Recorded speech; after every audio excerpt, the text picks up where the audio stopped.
सर्वशक्तिमान परमेश्वर आपण मानकु मौका देउछंती ताकि आपण माने मन परिवर्तन करी गोटे दिन तांको निकट को फेरी आसीबे एवं नरकरु बंची जिबे। पढ़ंतु जिरिमिया 16 पर्व 17 पद। कारण सेमानकर समस्त पथरे आंभर दृष्टि अछि, सेमाने आंभ साक्षातरु लुचा नुहंती, कियोबा सेमानकर अधर्म आंभ दृष्टि रे अगोचर नुहे। मोर प्रिय माने सर्वशक्तिमान परमेश्वर कहउछंती तुमर समस्त गति पथ चाली चलन आंभ दृष्टि रे मो ठारू लुचा नुहंती।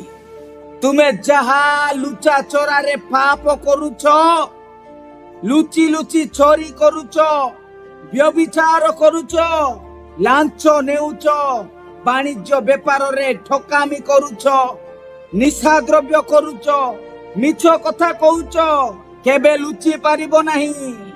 सर्वशक्तिमान परमेश्वर सब देखुछंती आपण मानकर से पाप को धरिले नाही, दंड मिलिला नाही।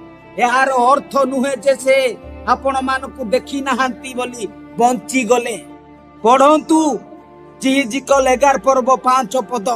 तहिरे सदाप्रभु को आत्मा मो ठारे अधिष्ठित होई मते कहिले, कुह सदाप्रभु एही कथा कहंती, हे इस्राएल वंश, तुम्भे माने ए प्रकार कथा कही अछ, तुम्भ मानक मनरे जेउ जेउ विषय उठु अछि ताहा आम्भे जानु।